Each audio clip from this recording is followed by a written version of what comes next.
Drones are becoming a common tool for police officers. Sam Matheny has more on why police departments are investing in this technology.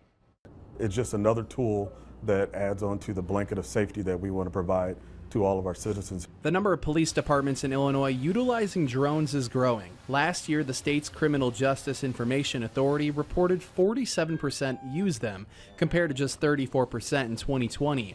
Peoria and Pekin are two departments who use drones. If anybody is a witness of something and they're given a description, they should know that a drone is be able to focus in and find that person a lot quicker or faster than your officer on foot that just has a ground level view. Sergeant Sherelle Stinson is the drone commander for the Peoria Police Department. He says they have 19 drones and have used them 48 times so far this year.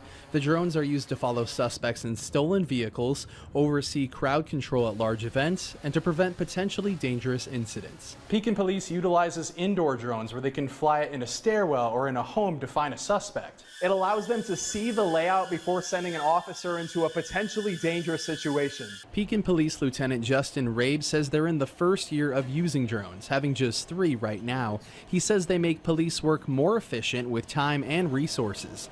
Lieutenant Rabe says some people can be concerned that drones could be an invasion of privacy. We can only use them for certain types of calls and for training. So we're not just actively going up and flying the drone just to, monitor people or survey them. We have to have a reason for us to use the drones. Peoria Police has a transparency page on the city's website that shows where they're flying and why.